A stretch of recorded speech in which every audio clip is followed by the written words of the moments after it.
Where the fuck Dub at, man? Where the fuck he go? Here I am. You looking for me? Yo ass is fine. Boy, that got Dub, and I'm back with another video. What's up, YouTube? Welcome back to the channel. I'm Deuce from me and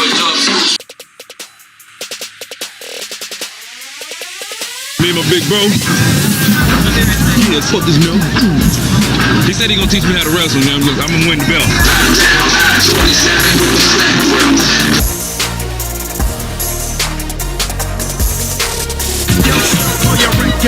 Cause I'm back for ya.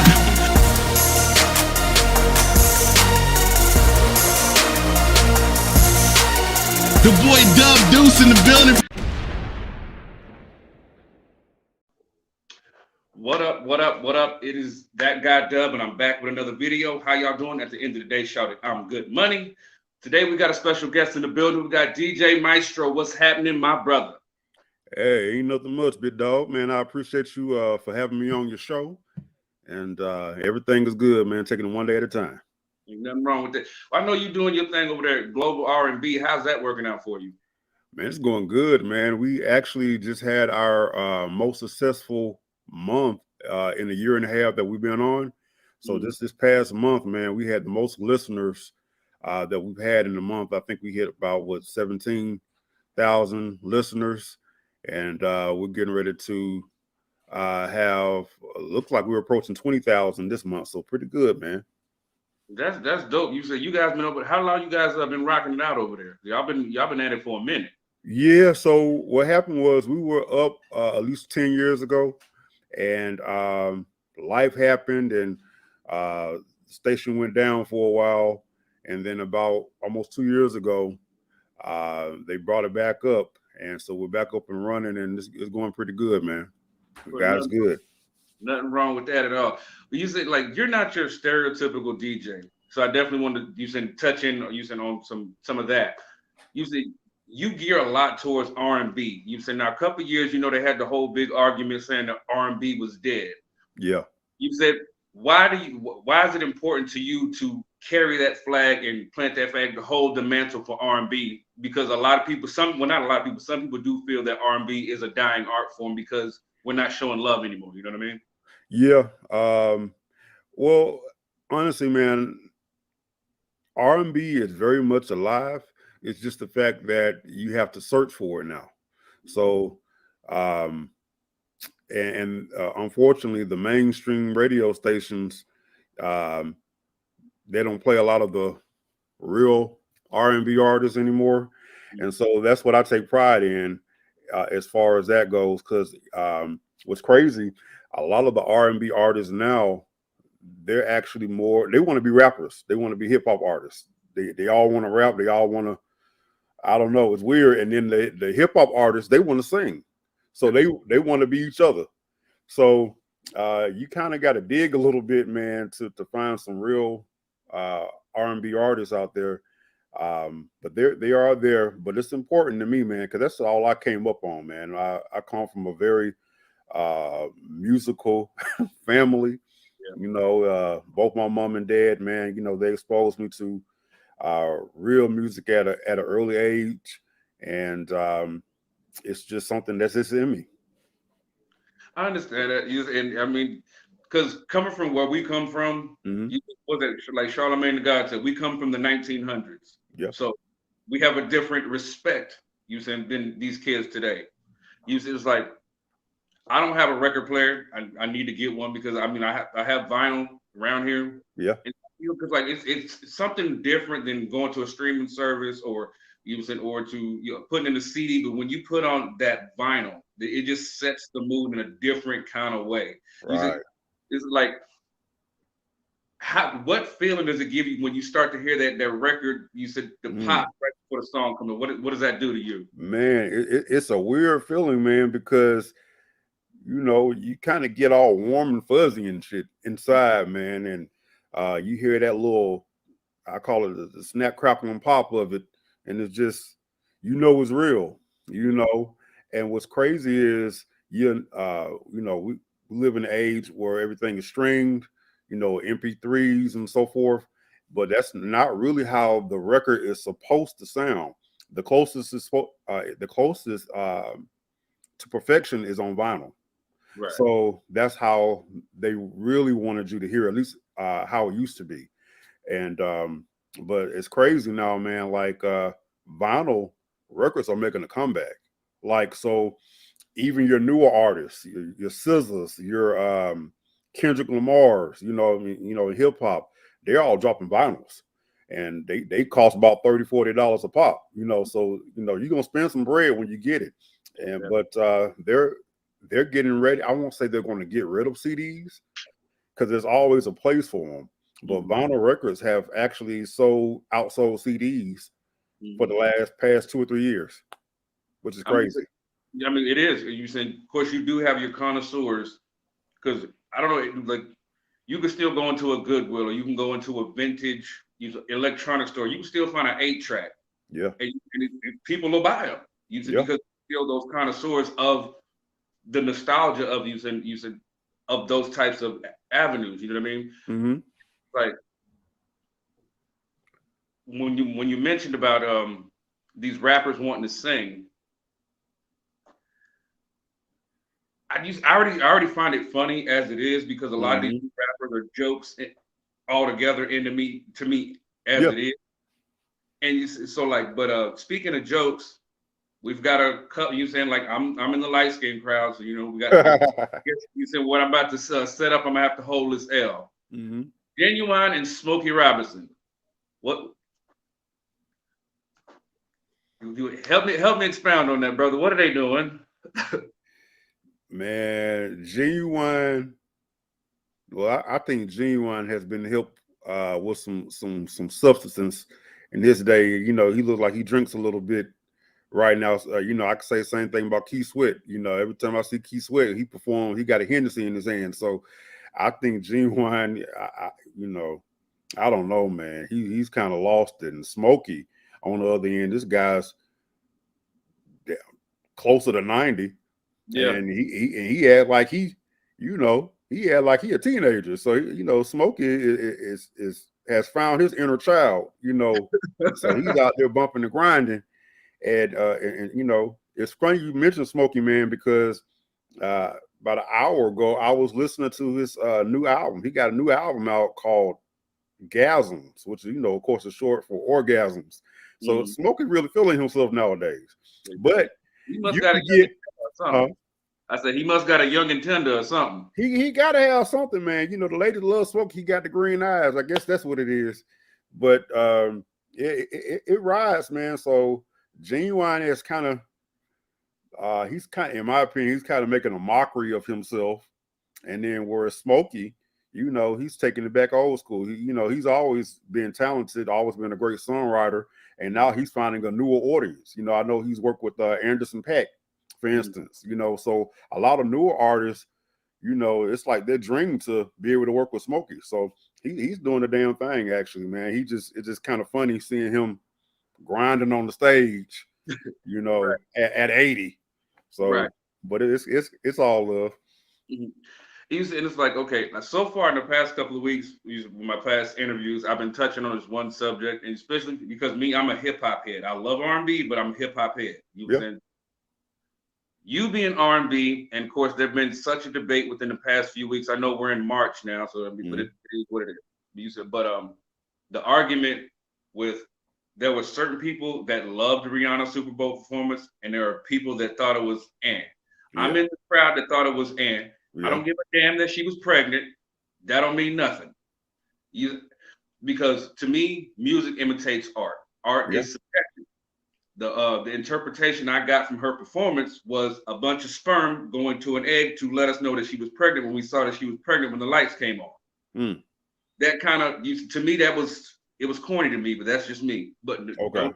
not taking anything away from Rihanna, because the hits were hitting, because she's got Yeah. the hit. But you said my personal opinion, and this is try to make my platform about everybody being able to express their opinion with Yeah. no judgments and things like that. So that's where I stand as far as that particular performance. Where did it land in your ecosphere? You know what, man? In retrospect, I was just really glad to see her do something because it had been so long. And so it didn't take too long for us to find out that either she been eating what Sherman Clump was eating, or she pregnant.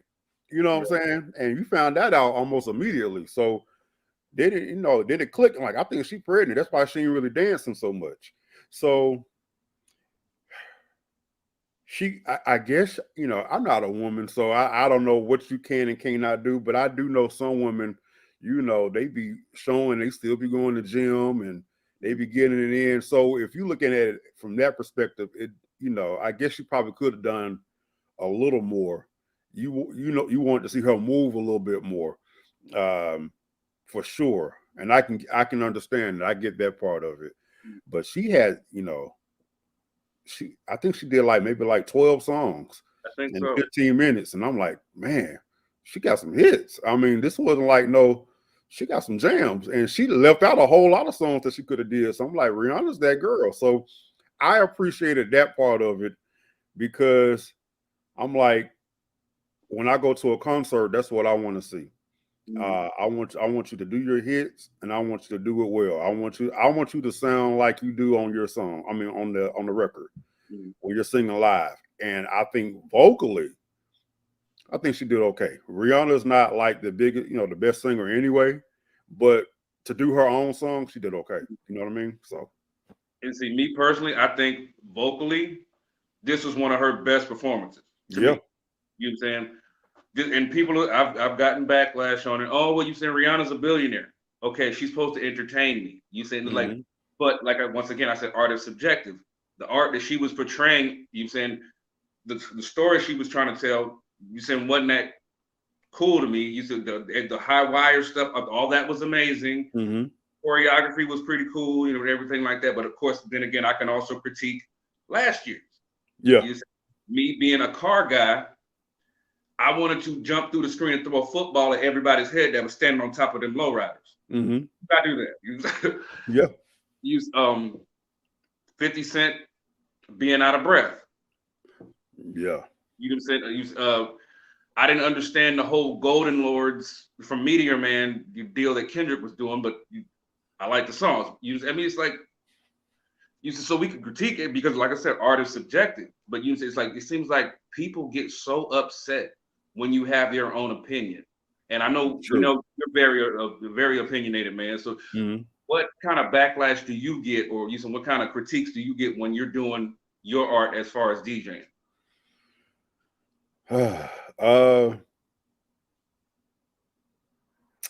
Well, as a DJ, I don't know if I even get critiqued that way. Well, not to my face anyway. I don't know if anybody really critiques me the way I critique people, because to me, I just say this: a good DJ or a great DJ, you got to know how to mix, you got to know how to transition, you have to know how to blend together, you have to know how to move a crowd. Now, some people think that that's being on a microphone and talking all night. No, that's not necessarily the case, because I know some DJs like myself who will rarely touch a mic unless I have to make an announcement. And I let the music do it for me. So when I'm critiquing myself, I critique on just making everything seamless. And I'm a perfectionist, but not a perfectionist. So I'm hard on myself, but I learned not to be as hard on myself as I used to be.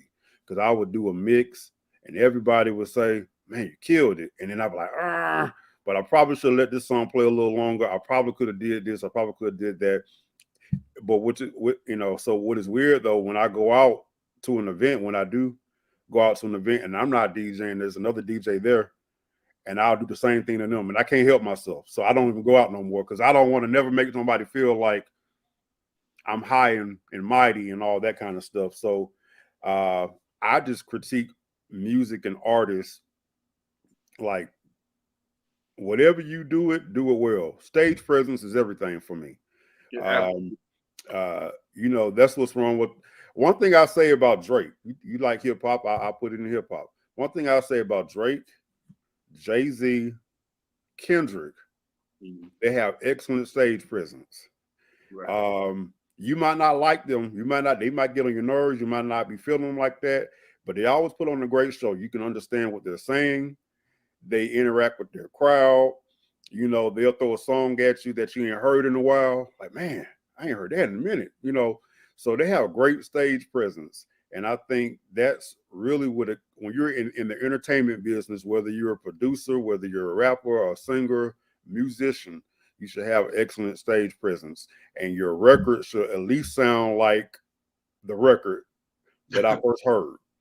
Big When you don't sound like that, that's when I have issues. And so to answer your question, as far as like what do I see? I just I think people don't take their craft that seriously. You know, a lot of people they may have the money, they may have the followers, but a lot of people really just don't take their craft seriously, and it shows in the presentation and you know how it comes out. So that's how I critique artists, and that's how I critique myself, and I take pride in taking what I do seriously. I'm glad that you brought that up. People not taking their craft seriously, because it brings me to another question. Mm-hmm. Since the pandemic, you know, the Rona and everything, they started doing the versus battles. Yeah. Some of them R&B ones, they fell short, fell flat. Terrible. And you got to realize exactly what you said: who can sing and who can't. Mm-hmm. You just right off the top of my head, Omarion cannot sing. Nope. Nope. I'm with you. No argument. Mario, you saying he's got, but you just like, I don't know what they got paid for that or whatever, but you said, like, to me, if I were Timbaland and Swiss Beats, I'd be on your ass like back pockets on the phone afterward, bruh. Yeah, because you're messing with my money now. Yeah, you messing with, because it's a business for them, Timbaland and Swiss. You know, putting these people together. So you know, so you messing with my money now. But more importantly, you're not really you're not doing justice to your fans. mm-hmm. You know, because I don't know if those people paid to get in or if it's a free event, but it don't really matter. Whether it's free or not, they be coming out sloppy. Some of them, they come out sloppy, you know, they be drinking. Some of them, they was fighting each other, you know, all kind of crazy stuff, coming late, you know, and I think I've seen some really good versions. I love the concept, but I've seen some bad ones too. Yeah, like so so I far, think they need to, get it together for the next one. Yeah, definitely, because I think one of the next ones is Diddy versus Jermaine Dupri, which should be good. Because one that's thing I say about Diddy, he has stage presence. You may not like him. He might be an asshole to a lot of folks, but he has, you know, I can't say how really talented he is, but he surrounded himself by a lot of talented people, and he does give a good show. I think to me, Diddy's the blueprint for a DJ Khaled. Yeah. You said he's got an ear, and that's about it. Mm-hmm. You said it's like so, but me personally, I don't know which way to go on that one, because Jermaine Dupri got some hits too, and he's worked with some phenomenal artists. So yeah, I mean, and of course, I mean, Jermaine Dupri's been in it way longer. You remember back in the early '90s, we crisscross and music, all that. I mean, but like I said, it's definitely one of those things. So if you could have your ultimate pick for a versus battle that you have not seen, even if it could be an artist that you have seen yet, but maybe pitting them against another artist, what would be your all-time versus battle?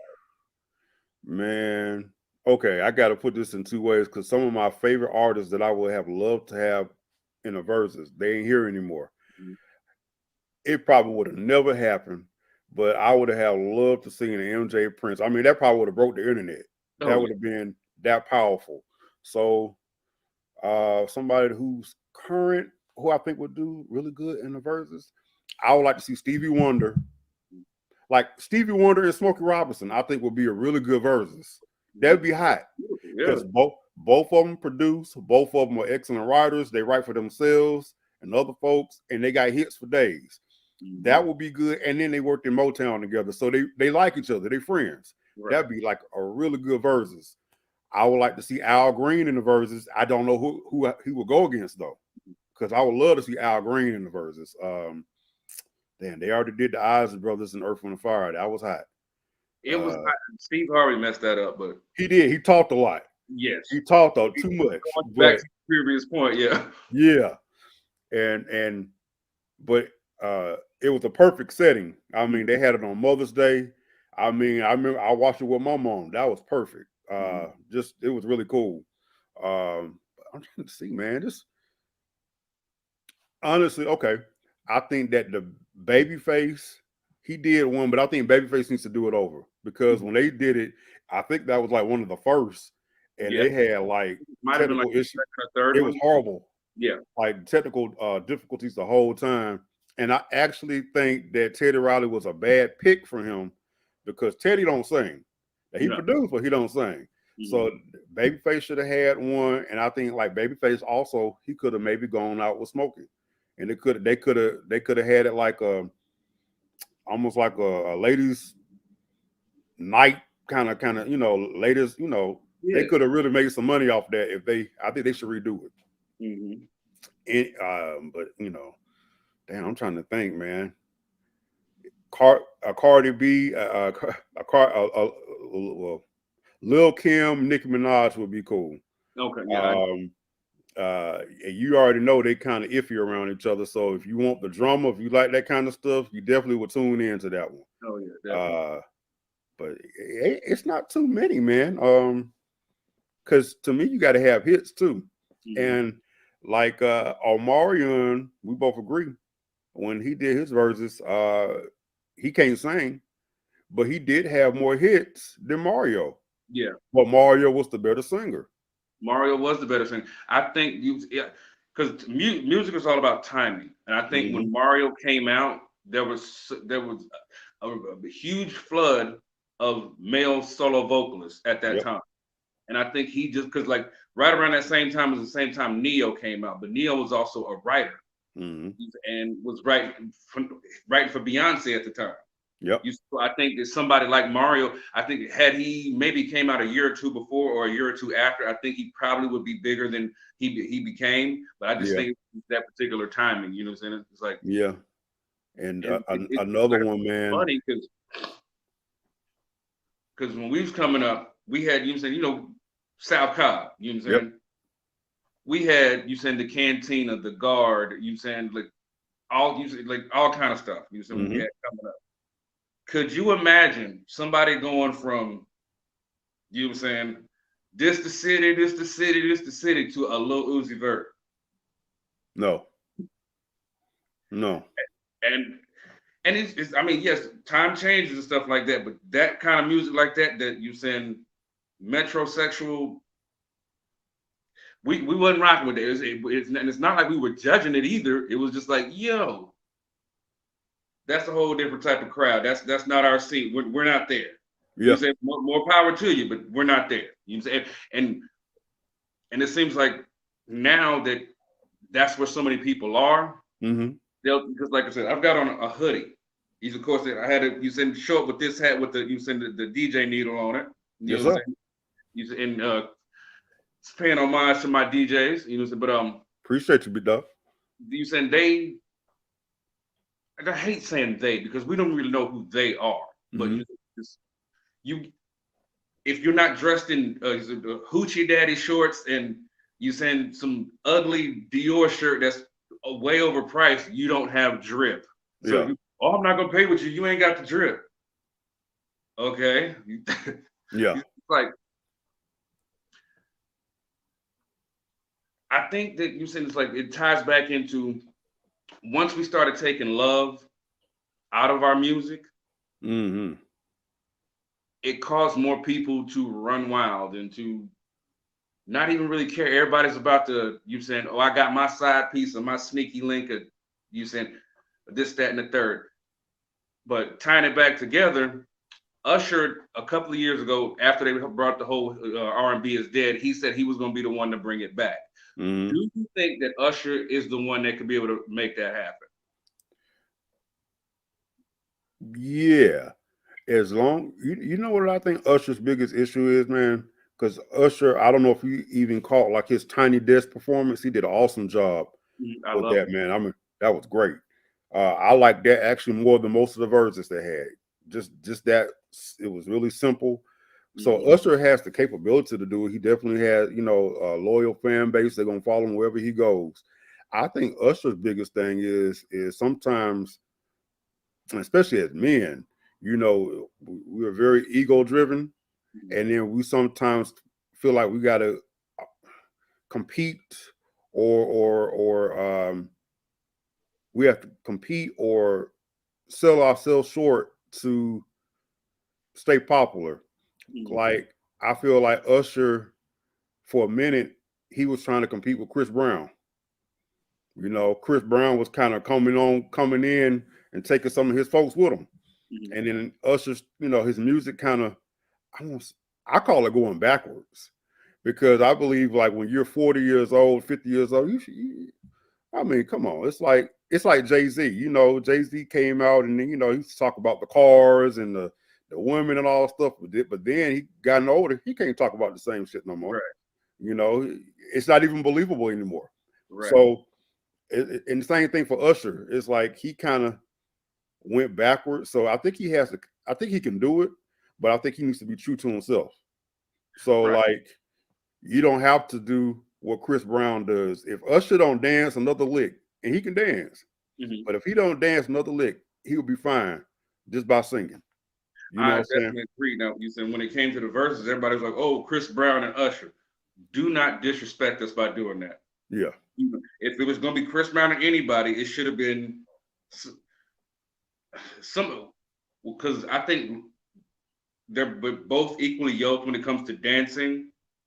Chris Brown's a better vocalist than Omarion, Yeah. but I think that'd have been a better fit because I for agree. me, even though Omarion has the dance moves, he got washed by Mario. Yeah. Just because of the vocals. I would want to pit somebody that's you saying more equally matched. You know what I mean? So Mm-hmm. like Usher, Deb, you can't put Usher versus Chris Brown because you saying it just it because to me it would depend on who's in the room. Yep. You know what I'm saying? And so that's how I feel about that. Just I mean, and answering the question too is just you're right. You said you're absolutely 100% right. He would have to mature his content. Yeah. Because to me, you're like, yeah, the young folks don't like it, but to me, one of Jay Z's greatest albums is 444.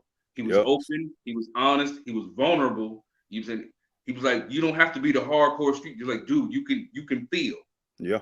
To me, that's one of the greatest albums, you said hip hop albums ever. To me, you know what I'm Yeah. saying? Just because he was telling you, you don't have to be that street dude no more. You can That's grow right. up and evolve. You know. Yeah. The story of OJ, for instance, just people used to clown Nas, because Nas was more of a well, speaking of verses, I would love to see that. I would love to see Jay Z and the Nas. That probably would never happen, but I would love to see it.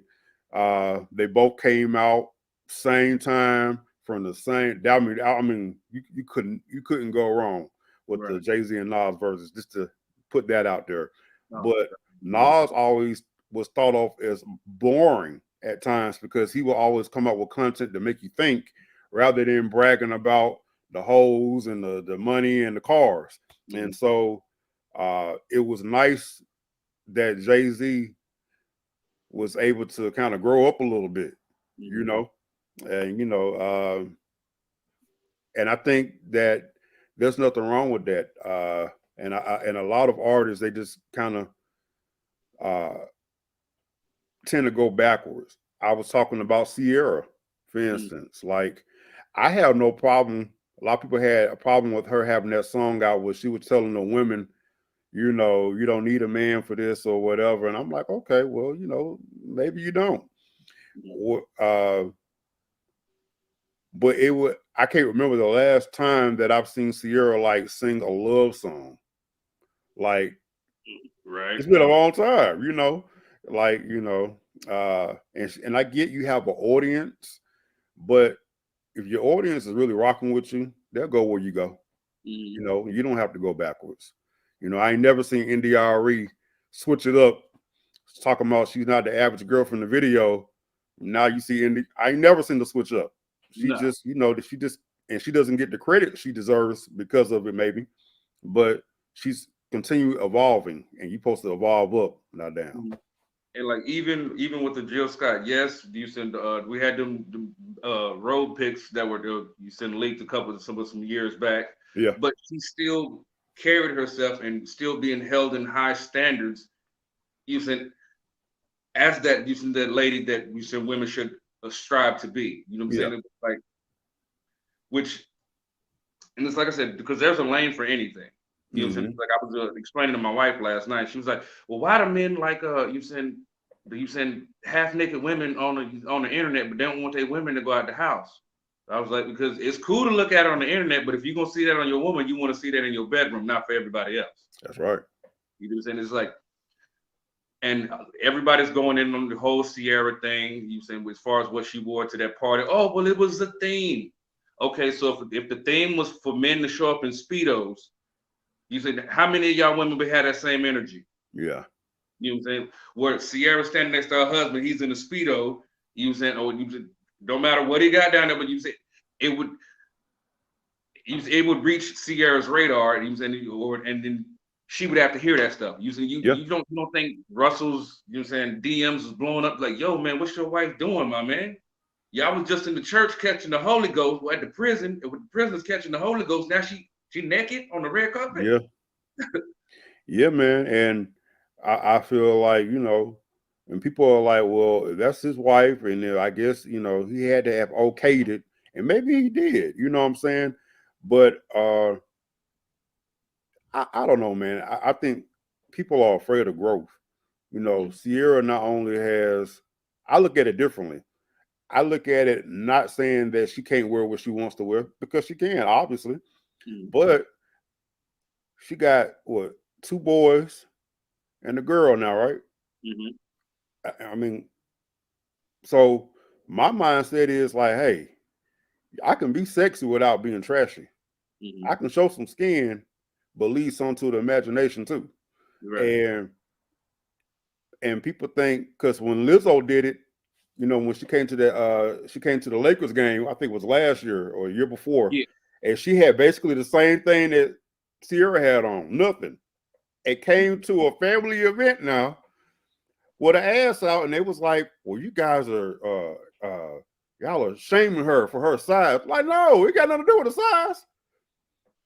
Put some damn clothes on. It's a time and place for everything. Right. 'Cause like you just said, there were children there. Using it's like everybody's not gonna like everything that you Mm-hmm. wear. Using just like you can go to California right now. If you wear a baseball cap and you're anywhere like in the inner city, somebody's gonna ask you a question using Yeah. what set you're playing. No matter what color the hat is, the fact that you have a baseball cap on, Yep. somebody's gonna have something to say. Use it like if you moved from Michigan in the dead of winter down to Houston, Texas, where Yeah. even in the wintertime it's fairly warm, but you're still dressed for Michigan, people are gonna have something to say. Yeah. You say it's like with Amber Rose, you said her son, I think it's 8 or 9 now, he's having to explain to his friends why mommy has an OnlyFans. That I have a problem with Yeah. because you shouldn't involve kids in your mess. But then again, it also goes back to the kids that are asking the son the question in the first place. What is your 8-year-old talking to my 8-year-old for about OnlyFans? Yeah. Usually it's like, so we all giving these kids these devices and everything. It's like, I guess I want to tie it into like, I wish that these kids would, you saying like, do more research. You said like onto like, especially with the music. You said Yeah. with the R&B, because you said like, my kids, I've taught them from you saying like from Elvis Presley, you saying to the Motown, to you saying like the Jermaine Dupri, Diddy, you said like Britney Spears, NSYNC, Backstreet Boys, Vanilla Ice, Matt, you name it, all the way from you said as far back as my parents took me Mm-hmm. till now. And of course, they're pretty much all in agreement that today's music is pretty much trash because it's just let's get high in the studio and just whatever comes out comes out. Yeah. I don't think there's any more passion anymore. You say when it comes to a lot of this music. So Yeah, man. I think it's important that you send an Usher or that you send, or hell, even a Genuine. Get back in, get your vocal coach back together. Get your if you need to dance on stage, get somebody to help you with that, brother. Because when we look back at your old stuff, we're like, good Lord, brother. Yeah. When And we were it ain't that he old. He's yeah, not old. I don't even know Genuine is 50 yet. I So think he's 48. I think. yeah. So he's not an old cat. You know what I mean? I don't look at Genuine as old. I don't. But So you said going. I know you said with the 14 years removed from the last time we saw MJ on a stage. wow. But even at 50, Yep. I mean, like he made those moves work for his 50-year-old body. Yep. This whole little thing that Genuine was doing, that wasn't it, bro. Nope. Nope. That wasn't it. It was shameful, man. I'm like, man, he's serious. And then when they did the memes, like he made him put the cartoon couch like he was trying to carry the couch. Oh my God, brother! It's terrible, man. Making a mockery of himself, man. Like like I say, I saw, and I saw it on the Verses with Keith Sweat. He was on stage with Hennessy, like he was making love to the Hennessy. I'm like, man, you never go on stage drunk, man. Don't let nobody see you like that. And like, to me, it's just tacky. Mm-hmm. That's what it is, man. And it goes, if you want to take a little step further, I think that what's missing today in society, the way kids dress, the music they listen to, the lack of course, it's lack of parenting in some cases, but just a lack of pride. Because if you really have some pride about yourself, man, you could be the poorest kid on the block. Mm-hmm. But when I was growing up, and I learned this from my dad. My dad would make us iron our stuff. We had to have a crease in the. I ain't seen a crease in the longest time. The only time I see a crease is somebody who's in the military.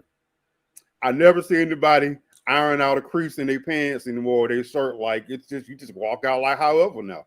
Right. And this I think the last time I saw a crease was on a suit for a wedding. But of course, then again, now you don't even see that many wedding videos anymore. Yep.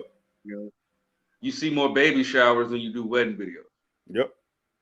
So like, as a DJ, I'm pretty sure you get asked to do all kinds of events and stuff like that. But you just like, what's certain events that you refuse to take? Even I don't want to say refuse to take because I don't want you to box yourself a pigeonhole for whoever might use it. Like, what are your favorite events to do? Let's put it like that. Man, my favorite event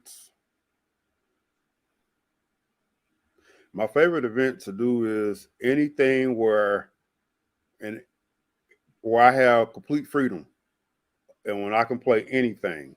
So like if I want to go from playing Lil Baby, but then I want to follow it up and mix in Madonna and have the freedom to do that, and then everybody looking at me, not because I don't say nothing, but I'm paying attention the whole time, and I see faces, and they be like, then they start nodding their head to it, like, what was that? I love to be able to do that. So to me, to have any event where I can have just freedom behind the decks is my favorite. I like it when it's a big age range. So like, I would love it to be in a room with a bunch of 35 and up people. I love it even better when it's 40 and up. Because to me, the older they are, the more fun they have. Because they come from a time where they got on the dance floor. Yeah. And it don't really matter if they can't do all them same dance moves no more like Genuine. They get out there and they try. And whereas the younger crowd, the teenagers, I hate those parties. I almost always pass those up or give them to somebody else. If you having the Sweet 16, because this is all they're gonna do. They're gonna be on their phone like this. The boys, when we was growing up, man, and going to parties and going to clubs, man, you couldn't keep up. you couldn't keep us off one another. You know, they used to have to break us up at the school dances and stuff. Hey. Not Right. now. You ain't got to worry about that now. Because all the Yeah. girls gonna dance with the girls, and the boys, you might have one or two boys that dance, but they just gonna sit there Mhm. and they think they so cool, but they Right. so lame. They look so lame. They And really do. 'Cause you're not enjoying life anymore. You say you're oh stuck. man. You're stuck on the So internet. yeah. So if I had to choose a party, I don't like teen events for the most part. Mhm. Uh and I have a love-hate relationship with clubs Mhm. because you've been to Vegas before? Yes. Okay. You go out to the club in Vegas, you're gonna hear all kind of stuff. Mhm. When you go to the club in Vegas. Mhm. Like you're gonna get your techno, your EDM, your hip hop, whatever, you're gonna hear it. Mhm. And I like that in the club because I just feel like good music is good music. You know what I mean? Regardless of the genre, if it's tight, it's tight. Mhm. And I don't like going to some clubs because I know I'm going to be forced to have to play a certain type of music. It is boring after a while. Right. And you know, you're dealing with music where they don't use real instruments anymore, Mhm. so they all sound the same. It's not a challenge because it's a challenge when you're DJing with music that use real instruments because the timing is never perfect. So you always have to pay close attention to the tempo because it'll switch up on you. So So you're doing like this, but you're like, why is it sounding slow now? You know, so it's always like a pull and a give. But with today's music, it's just the same. It's the same old, and it's boring. I definitely agree with that, usually because like we're going back to we was talking about records. Mm-hmm. You just like because they had less technology but gave more passion. Yep. I mean, like you look at some of the movies that with some of the biopics that do it right. You Mm-hmm. said like we'll say hip hop, Straight Outta Compton, where he was like after he had run Easy E through that first line 6 7 times. Okay, now we got to do it 59 more times. You said to where it's like, all right, blah, Yep. upload. You was just like he said, but and it's crazy because like I said, I've been you just like how every now and again like certain things will come back in your YouTube feed or in your Yep. Your Facebook memories. feed Yep. for me what's been coming up here the past couple of days was the J. Cole LA Leakers freestyle. Mm. He's in one line that J. Cole said, he said, who else gave the world more fire but got less reward?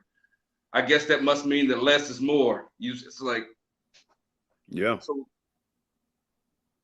So with that being said, it's like it because I saw something else about Ice Spice. I guess is past J. Cole on streaming numbers for the month. I'm like, do you have a point? Is Yeah. there a point? Are you approaching that point? Yeah. Like, It's it's crazy, man. Just you right, man. Talking about passion and lack of originality, just sending off a song. A lot of these newer artists don't even know what it means to have your song mixed and mastered. mhm, A lot of songs, it sounds good in the studio. I guess it sounds good in the studio. It sounds good to them in the studio, but then mhm, when you bring it out and you try to play it on a sound system, a club sound system, like, oh, it sounds like trash. It sounds distorted. That's because they don't even know what they haven't even had anybody to mix their song for them to make it sound good. So it's almost the equivalent of where you used to hear somebody try to put some speakers in their car, and all you hear is that rattle. No, that's and it sounds horrible. Like it's not the speakers, it's the amp. If you mhm, have a good amp, you can make them speakers sound good. But if your amp is trash, mhm. then the speaker's gonna be trash. And that's exactly how it comes out in the club. And then Exactly. as a DJ, you're trying to, you don't want to be what they call in the red. When it's so loud, it starts clipping, Yeah. and you're trying to EQ it on the fly. It's just trash. It's horrible. It's horrible. That's all I can say. But Okay, another song out there you said that popped up in my feed, and it was like from the I guess early to you said mid 2000s. I can't remember the group name, but the song was called "Do the Heisman." Mm. Now I keep seeing these memes of DJs doing the Heisman Hmm. on people coming up to their DJ booth. What is your biggest pet peeve and that will get you that Heisman stiff arm coming up to your DJ booth? You know what? I think most DJs would agree. DJs hate requests. Like it just in the right moment, it's cool. But what happens is people they request something and then they want you to play it now. Mhm. You be like, I cannot go from playing Kirk Franklin to this or vice versa. It's just not gonna work. And then Right. you're talking about the beats per minute. You got a song that's 130 beats per minute, but you want me to come back and play something that's 70. There's no way you can make that sound good. And so a lot of people they don't understand there are levels to an event because you don't want to play all your bangers Mhm. before people get there. You Right. know what I'm saying? If your set started at 9 o'clock in the club and the club closes at 12 or 1, don't play all your bangers the first hour. You're supposed to Right. play, you know what I'm saying? And they don't understand that. So requests get to be annoying at times when they expect you to play it now. Or then better yet, you'll get the ones that say, I'm getting ready to leave. Can you play this? Bye. Like bye. And so You- that's what I would say is the most annoying is requests at times. But there are sometimes requests come in handy. mhm. Like especially if you're because the songs now they come out much faster than they used to. So Yeah. you'll come in thinking you got okay, I got everything by this artist. I'm good. They ain't dropped a whole mixtape the night before, and you be like, "What song is this?" So sometimes it comes in handy. If it's a hot song, especially because you know you're working with a younger crowd. Sometimes it does help to get requests too, and Mhm. so you can go ahead and plug it in as needed. But yeah. Okay, you said well, with that being said, with being able to do it on the fly, you was like, do you keep you like a Wi-Fi setup with you, or do you make sure that the event that you going to has Wi-Fi there just for that particular instance? Both. Okay. Both. I don't. Here's a bad thing about it. I never trust Wi-Fi. So I do know some DJs. That's all they use is Wi-Fi now. Mhm. Like they stream everything, which I think is a no-no because if it freezes, if it goes up, you shit out of luck. For a minute. So a lot of newer. This goes back to passion. There's a lot of lazy DJs too. They don't. It's to me, it's fun to go in a record store. Whether it's a vinyl place. I go in. I'm like, ah, and I'm ready. To me, it's a lot of fun to do a lot of crate digging and to find your music. But now everybody they're lazy, so they either stream everything or they'll ask DJs to basically give them their whole collection. Like, can anybody give me Michael Jackson's full, discography? You'd be like, what? It's Michael Jackson. I mean, so people are lazy Yeah. nowadays too.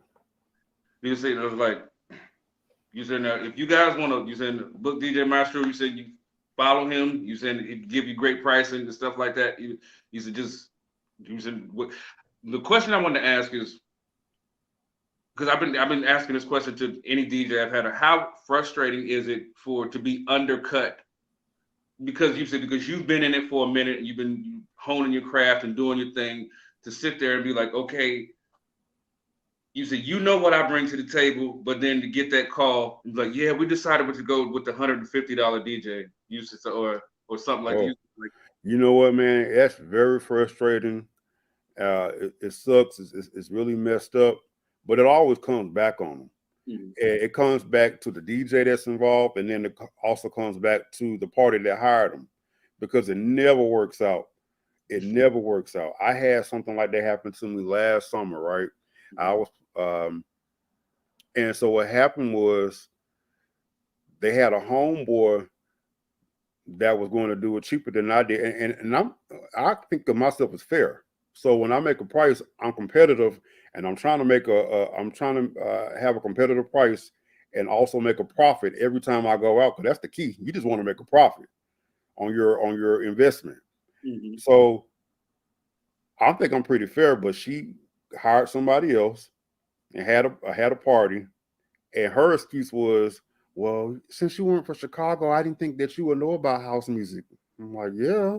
I mean, think about it. Everything out there now is either all the really danceable music now it's either house or Afrobeat. Mm-hmm. So yeah, I know about it. But Yeah. she really it was just he undercut me and he Mm-hmm. was gonna be cheaper, and then that was her homeboy. So I said, okay. So what's crazy was she had to come back to me for another event. Mm-hmm. So she said, "Well, I couldn't get my homeboy, but I really love you to do my event for her." So I said, "Okay." And I didn't go down on my prices or nothing. It was what it was. Right. I did her event, and people are walking up to me asking for cards and business cards, and then I heard several guests say, "He should have DJ'd your party. Why he didn't DJ?" And to me, it's that, I could have been mad, I could have been salty, but it always comes back, full circle. Yeah. So, and then once you start undercutting people, you have to always stay that price. And they're going to tell people, "Oh, he does it for $150." Mm-hmm. So you never get out that rut. So then they're going to look at you funny when all of a sudden you try to up your price. So you're Mm-hmm. you're always going to be uh, in the red pretty much as a Right. DJ when you start undercutting. Is it my brother? You say you know my brother DJ Ace Boogie. Mm-hmm. I've showed up to events with him, and they try to lowball him on the fly. He's already given you the service agreement. You've already put down your deposit. Now you're trying not to pay the back end of the thing and to get it for the deposit and stuff like Mm-hmm. that. And I tell you the funniest thing my brother did. He was like, because I was helping him bring his stuff in. He's like, Mm-hmm. dude, hold on real quick. He's like, bro, you got your cell phone on you? The guy goes, yeah. He was like, let me see your cell phone. He's like, plug this aux jack in it, DJ all night. Bye. Yeah. Yeah. Yeah, man. Sometimes you got to make a believer out of folks. And especially like club owners, man, they definitely try to get, they'll throw the bar tab at you and with the quickness. We'll give you such and such from the door, and then you get a bar tab. Well, I don't drink like that, so I don't really. That's not gonna work for me because I don't really drink. I don't like drinking on the job. So Mhm. you're gonna have to come with the money. But then they'll come, which is crazy, they'll try to undercut you, which is why another reason why I don't do clubs like that. They'll try to undercut you, but that same night they got a $500 bikini contest to the winner, or a dance off or shake off. Mhm. Like, wait a minute, you give away my money to see Right. somebody get naked, but I get a bar tab and $150? No. And without me, this whole shit is shut down. Right. So DJs can be some of the most disrespected uh business providers out there. Mhm. You go to a wedding, uh people don't never mess with the shelves. They'll never mess with the shelves. They'll never mess with the decorators. They Mhm. always want to mess with the person who's going to provide that entertainment for the next 4 hours. Right. And we're the first to get in there a lot of times and the last one to leave. And Mhm. so I'm all about DJs getting their money, and you can get that money because what you have to do is you just have to um, show people your value, Right. and you don't nickel and dime people, but you show them the value of what you bring to the table. You don't have to compare yourself to another DJ. Just be yourself, and you say, "Hey, this is what I do, and this is what I do well. If you would like a sample of my work, whether it's by mix or maybe I have, a video or word of mouth, and if they don't rock with you, cool, because there's always somebody who will." Okay. So I'm every DJ that I've talked to, pretty much you said has whether it's any type of event, you have that one. 9 times out of 10, it's either a teenage kid, you said a mid-20s guy, or mid-30s guy. Mm-hmm. They come to you. I love music too. How do I get started doing what you do? What you said? What is that one thing that you tell Man, it's funny. Somebody just asked me that last week, and it was a girl who worked at the hotel that I DJ'd at, and she was like, she was very complimentary. She said, "I love what you do. It was seamless. It was smooth. Uh, do you give lessons?" I said, "I have, you know," and I said, "And I will, but you got to show me that you want it to." So, like, remember I was just talking about lazy DJs. them? Let me see you go out there. If you start collecting, because first thing first, bump everything else around you, the controllers, the turntables, speakers, and all that stuff. If you ain't got the music, you ain't got nothing. So get your music together, and you get that, and then you have to be, it's a cliche, but you got to practice. It takes a lot of practice, man, and a lot of people who ask that question, we pick at the white folks, say they ain't got no rhythm, but a lot of folks ain't got rhythm. Mm-hmm. So it's almost like you got to put them in a music theory composition kind of class, Mm-hmm. because you got to learn the music signatures, how many beats, and when to bring in certain songs and when not to, when to scratch, when not to scratch. And a lot of times they focus on the scratching and then they forget about everything else. Right. And I'm more than willing to help somebody who really wants to do it, man. And I'm not that kind of cat, because I feel like if I'm withholding information, it doesn't really benefit me none. And if I'm a millionaire, right, and I'm making that bread, so I'm making money in my sleep, it does me no justice to hold on to that. Why couldn't I give that and help you out? Give that same information to the next. It don't do me no justice. So I enjoy it for those who really want to learn. You said, but you know how to you figure out how to weed them out too, though. Oh yeah, definitely. With that being said, I'll have to thank you so much, brother. You have blessed me, and you said, dude, this was an awesome, amazing time. I have to thank you once again for you saying. Oh, thank you, man. Make sure that you drop your social, so if anybody wants to get in contact with you, so they can get in contact with you. Yeah, man.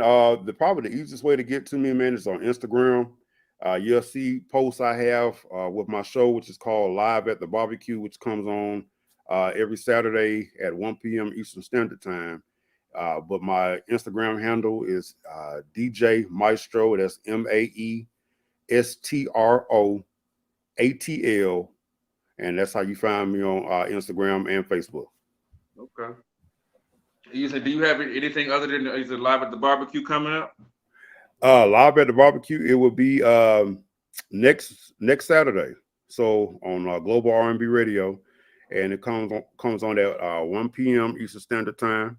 And Live at the Barbecue, man, has music for everybody. So it's old and newer, but it's gonna be good shit. Excuse my language, but it's gonna be good. So I ain't playing no crap and B. I'm playing R&B. So if you tired of the formulas that you get with the main, the big heads, come on over. I'll show you some real music and we have a good time. And that's what's up. Yes, sir. Without further ado, with that being said, make sure that y'all like, share, comment, subscribe, click that notification bell, turn on all the post notifications so you don't miss another video. Without further ado, I love you. My guest DJ Maestro loves you. Y'all stay safe. God bless.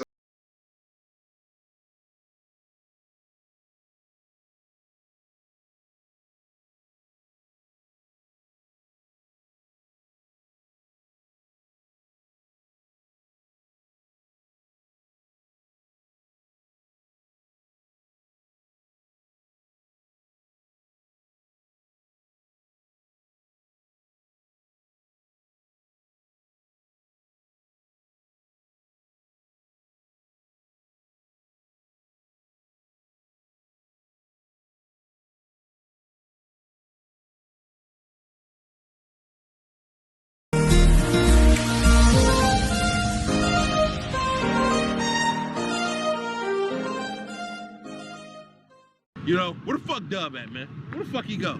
Here I am. You looking for me? Yo ass is fine. Boy, that got Dub, and I'm back with another video. What's up, YouTube? Welcome back to the channel. I'm Deuce from Me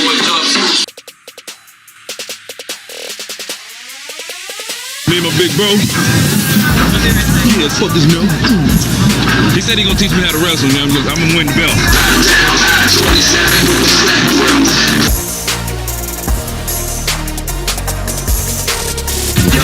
For your Rios, cause I'm back for ya.